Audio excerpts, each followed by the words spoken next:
Hi everyone, अब बात करने वाले हैं टाइपस्क्रिप्ट में कॉन्फ़िगरेशन फाइल के बारे में। देखो, जब आप लोग टाइपस्क्रिप्ट की हेल्प से बड़े बड़े प्रोजेक्ट बनाते हो ना, तो बहुत बार आपको टाइपस्क्रिप्ट की कॉन्फ़िगरेशन को चेंज करना पड़ता है अकॉर्डिंग टू योर रिक्वायरमेंट। और इसी बारे में इस पार्ट के अंदर हम लोग डिटेल में डिस्कस करने वाले हैं। बट इसके यूज़ को देखने से पहले, टाइपस्क्रिप्ट की कॉन्फ़िगरेशन फाइल के यूज़ को देखने से पहले हम लोग ये देखेंगे कि कैसे इसको जनरेट कर सकते हैं। देन इसके यूज़ देखेंगे और ये भी देखेंगे कि जितनी भी आपकी टीएस वाली फाइल बनती हैं, अगर आपको एक साथ उनको जेएस में कन्वर्ट करना हो तो वो कैसे करोगे। और जैसे ही आप लोग कॉन्फ़िग वाली फाइल जनरेट करोगे ना, तो हो सकता है आपको कुछ एरर्स वगैरह देखने को मिले। सो इन एरर्स को फिक्स कैसे करना है और इनका रीज़न क्या रहेगा एरर आने का, वो भी यहाँ पे आपको बताऊंगा। कुछ कॉमन यूज़ केस देख लेंगे इस कॉन्फ़िग वाली फाइल के एग्जीक्यूट वगैरह करके, ताकि आपको और अच्छे से समझ में आए चीज़ों को। और लास्ट में कुछ इंपॉर्टेंट इंटरव्यू क्वेश्चंस भी डिस्कस करेंगे। सो अब हम लोग कोड पे चलते हैं और सबसे पहले ये देखते हैं कि इस फाइल को आप लोग जनरेट कैसे कर सकते हो। सो आपको आपके प्रोजेक्ट में आके टर्मिनल ओपन करना है सिंपली। आप लोग चाहो तो इसको मैनुअली भी बना सकते हो, कोई बड़ी बात नहीं है, बट उसमें टाइम बहुत लगेगा, बहुत सारी प्रॉपर्टीज होती हैं। सो बेटर यही होता है कि आप लोग इसको कमांड लाइन की हेल्प से ही बनाओ। तो सिंपली आपको यूज करना है TSC which is TypeScript compiler hyphen hyphen init. और जैसे इसको इनिशियलाइज करोगे तो आप यहाँ पे देखोगे एक फाइल आ गई है आपके पास tsconfig.jsn। अब यहाँ पे जब ओपन करोगे ना, तो मोस्टली कोड इसके अंदर आपको कमेंटेड दिखेगा, बिकॉज जो कॉन्फ़िगरेशन वाली मोस्टली चीज़ें होती हैं ना, वो कमेंटेड रहते हैं। जैसे जैसे आपको उनकी जरूरत पड़ती है, आप इनको अनकमेंट कर सकते हो और इनके अंदर चेंजेस भी कर सकते हो। सो मैं यहाँ पे एक बार के लिए टर्मिनल हटा देता हूँ ताकि आपको ये फाइल थोड़ी सी और अच्छे से दिखे। साइड वाला जो एरिया है इसको भी हटा देते हैं। तो यहाँ पे आप देख सकते हो कि टारगेट, कुछ मैं मेजर प्रॉपर्टीज़ के बारे में बताता हूँ। वैसे तो आपको पता चल गया कि जितनी भी यहाँ पे प्रॉपर्टीज़ और वैल्यूज़ दिख रही है ना आपको, सारी की सारी ऑब्वियसली कॉन्फ़िगरेशन वाली ही हैं। जैसे कि टारगेट, आप लोग ECMAScript के कौन से वर्जन को टारगेट कर रहे हो। देन उसके बाद में कुछ कॉमन चीज़ें बताता हूँ आपको। बेस पाथ क्या रहने वाला है, रूट डायरेक्टरी कौन सी रहेगी, टाइप रूट क्या रहेगा, इनमें से बहुत सी चीज़ों के बारे में अभी हम लोग डिस्कस करेंगे। आउटपुट आपको किस फाइल के अंदर मिलेगा, आउटपुट आपको कौन से फोल्डर में मिलेगा, आपको यहाँ पे जो टाइप चेकिंग है वो स्ट्रिक्ट रखनी है या फिर लूज रखनी है, यहाँ पे इस तरीके से इसको ट्रू एंड फॉल्स कर सकते हो। और भी बहुत सारी कॉन्फ़िगरेशन मिलेंगी। सारी की सारी कॉन्फ़िगरेशन एक एक प्रॉपर्टी को डिस्कस करना ऑलमोस्ट इम्पॉसिबल है, बिकॉज बहुत सारी प्रॉपर्टीज़ हैं यहाँ पे। 100 से ज़्यादा प्रॉपर्टीज़ मिल जाएंगी आपको। सो जो इंपॉर्टेंट चीज़ होती हैं वो यहाँ पे मैं आपको बता दूंगा। बाद में आपको धीरे धीरे जैसे जैसे हम लोग इस वाली फाइल का यूज़ करेंगे आने वाले पार्ट्स के अंदर, तो और भी आपको इसके बारे में पता चल जाएगा। बट आपको बेसिक आइडिया यहाँ पे बहुत ही आराम से लग जाएगा, इवन इंटरमीडिएट लेवल तक का आइडिया यहाँ पे लग जाएगा। ऑलराइट, सो देखो ये वाली फाइल जनरेट हो गई।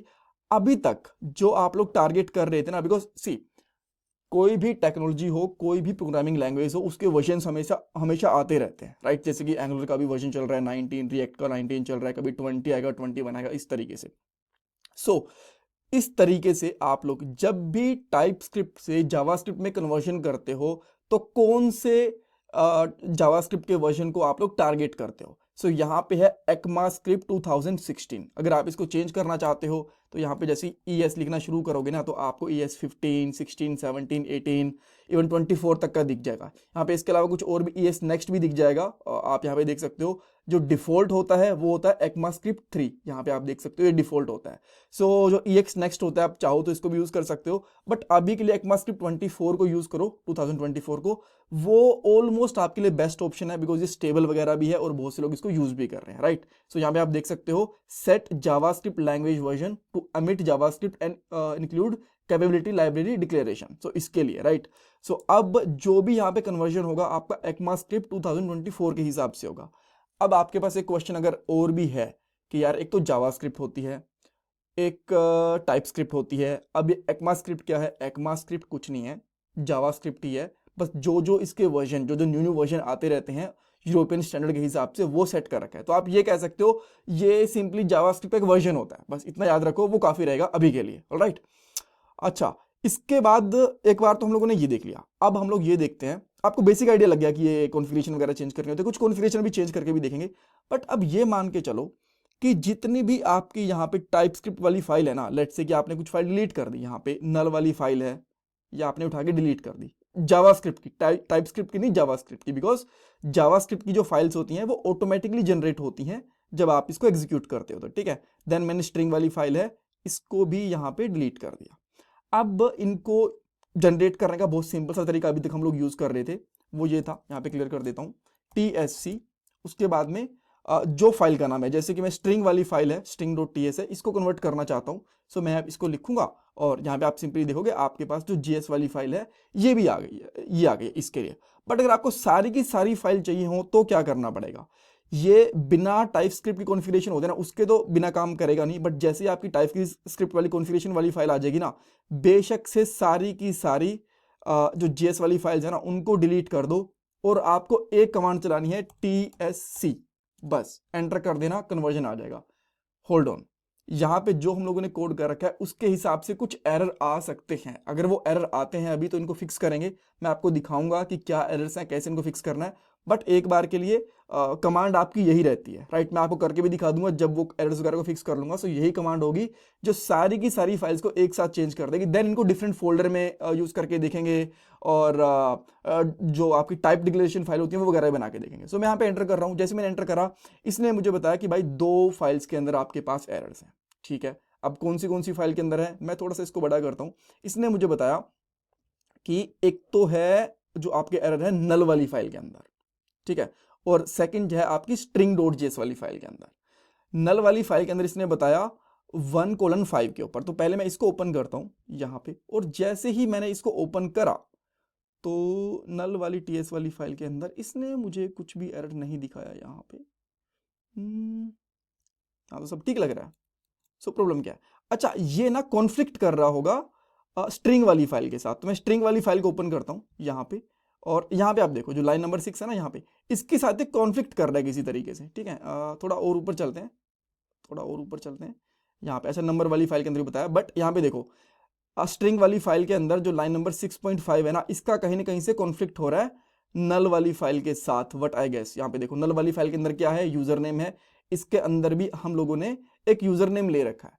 तो आप बोलोगे आपने इनिशियली बताया था कि हम लोग एक वेरिएबल को बार बार डिक्लेयर कर सकते हैं, तो एरर क्यों आया इसके अंदर, समझाता हूं, ध्यान से सुनना।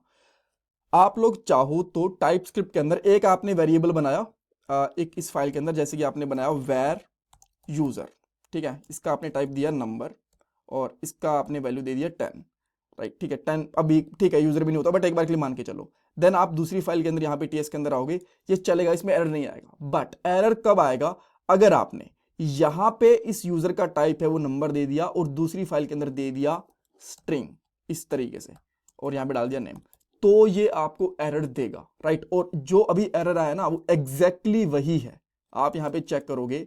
सो यहाँ पे जो यूजर है ना ये नल एंड स्ट्रिंग टाइप का है, यहाँ पे नल एंड स्ट्रिंग टाइप का है, और जो यहाँ पे यूजर है ये ओनली स्ट्रिंग टाइप का है, ठीक है। इस वजह से एरर आया। तो या तो आप इसको स्ट्रिंग वाला बना लो या फिर दोनों को नल एंड स्ट्रिंग बना लो, जो भी आपको ठीक लगे।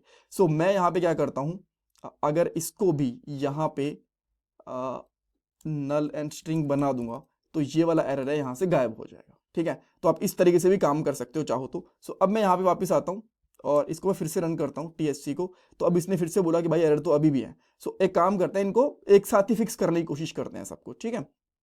देन ये हमने यहाँ पे करा था नंबर डॉट टीएस के अंदर जाता हूँ सबसे पहले मैं, जो जो यहाँ पे दिखाएगा। तो इसने बोला कि भाई यहाँ पे line number 20 number dot TS के अंदर, अच्छा तो जेएस है, टीएस कहाँ गई, ये वाली, इसके अंदर यहाँ पे ये वेर डाटा है। तो कहीं और जो डाटा यूज हो रहा होगा ना वो कोई और टाइप का यूज हो रहा होगा। सो मैं इसको कमेंट आउट कर देता हूँ यहाँ पे, ये फिक्स हो जाएगा हमारा। और आप चाहो तो इसको भी कमेंट आउट कर लो यार, कोई प्रॉब्लम नहीं है। आफ्टर दैट इसने नल के अंदर बताया, नल वाली अगर फाइल के अंदर जाता हूँ, ये हम लोगों ने फिक्स कर दिया इसको। देन स्ट्रिंग के अंदर वेर डाटा लिखा हुआ है, स्ट्रिंग के अंदर यहाँ पे डाटा वगैरह लिखा हुआ है, राइट। अदर वगैरह को हम लोगों ने कर रखा है, तो इसको भी अभी के लिए कमेंट आउट कर दो।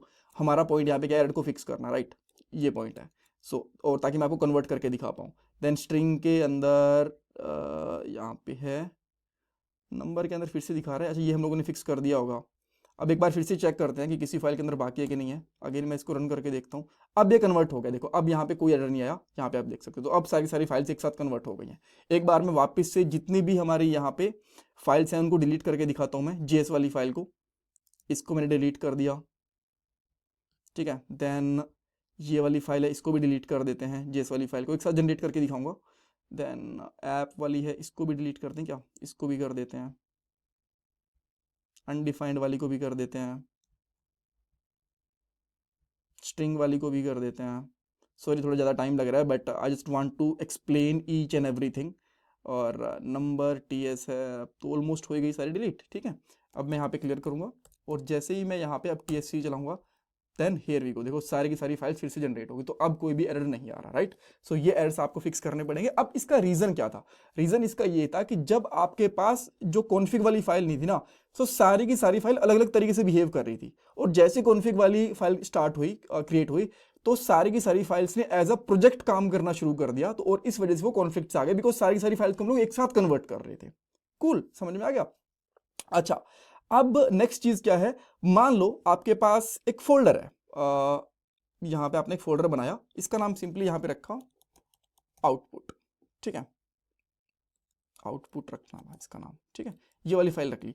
अब चाहते हो कि जितनी भी आपकी फाइल जनरेट होके आए ना, इसके अंदर आए, इससे बाहर ना आए। अभी तो ठीक है, एक बार के लिए बाहर बना दी, बट जो जितनी भी आउटपुट है वो इसके अंदर आनी चाहिए, इससे बाहर नहीं आनी चाहिए। तो इसके लिए आपको क्या करना पड़ेगा, सिंपली थोड़ा सा इसको यहाँ पे नीचे करेंगे, और यहाँ पे आपके पास एक आउट dir ऐसा कुछ करके होता है, हाँ ये वाली आउट डायरेक्टरी।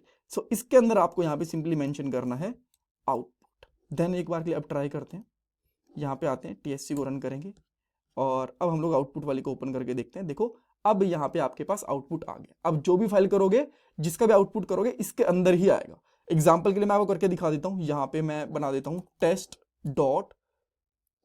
ये वाली फाइल बना दी मैंने, और इसको मैं अब कन्वर्ट करता हूँ। मैंने यहाँ पे सिंपली ले लिया, लेट्स से var test 10 नाम से स्ट्रिंग, और इसमें डाल दिया ABC।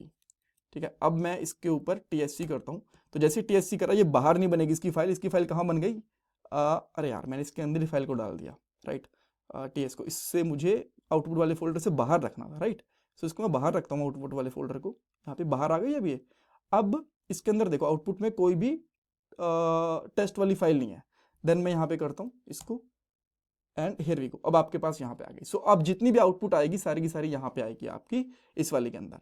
देन इसके बाद एक और चीज होती है, ये रही डिक्लेरेशन ट्रू। ये क्या करेगी आपकी ना, अगर आपने कभी टाइपस्क्रिप्ट के किसी प्रोजेक्ट के साथ काम करा है ना, तो उसे एक डेफिनेशन फाइल मिलती है, वहां पे हर एक उसका डेटा टाइप वगैरह डिक्लेयर होता है, तो ये बन जाएगी उसके साथ में। ठीक है, अगर इसको कमेंट करोगे। अब देखना, अगर मैं इसको फिर से रन कर रहा हूं ना, देन आप चेक करोगे, जितनी भी हमारी DS वाली फाइल थी, उनकी d.ts करके भी एक फाइल बन गई, TS वाली फाइल की। यहाँ पे डिक्लेरेशन मिलेगी, डेटा कुछ नहीं मिलेगा, ओनली डिक्लेरेशन। देखो यहाँ पे डिक्लेरेशन है, यहाँ पे डिक्लेरेशन है, देन इसके बाद में यहाँ पे आओगे, बस डिक्लेरेशन मिलेगी। तो इस तरीके से आप लोग डिक्लेरेशन को जनरेट कर सकते हो, राइट। सो यहाँ पे स्ट्रिक्ट मोड है, उसको ट्रू फॉल्स वगैरह भी कर सकते हो। तो इसी तरीके से मोस्टली कॉन्फ़िगरेशन काम करती है। अब कुछ रह गया क्या? और इसके अंदर कॉमन एरर, कॉमन यूजेस वगैरह हम लोगों ने देख लिया। इंटरव्यू के अंदर इस फाइल को कैसे जनरेट करते हैं, एक अलग से आप लोग जो आउटपुट वाली डायरेक्टरी है वो कैसे सेट कर सकते हो, डिक्लेरेशन वाली फाइल कैसे जनरेट कर सकते हो, ऐसी चीजें पूछी जाती हैं जो मैंने आपको डायरेक्टली बता दी यहाँ पे, राइट। और आप लोग इस कॉन्फ़िगरेशन फाइल के साथ चेंज वगैरह करके देख सकते हो, आपको बहुत सारी चीजें यहाँ पे जानने को मिलेंगी, JSX वगैरह से रिलेटेड एंड ऑल। सो वो आपको धीरे धीरे चीजें समझ में आएंगे। आने वाले पार्ट के अंदर हम लोग और भी डिस्कस करेंगे। Thank you so much for watching this part. इसमें कुछ डाउट, कंफ्यूजन है, मुझे कमेंट सेक्शन में पूछ सकते हो। Thanks everyone.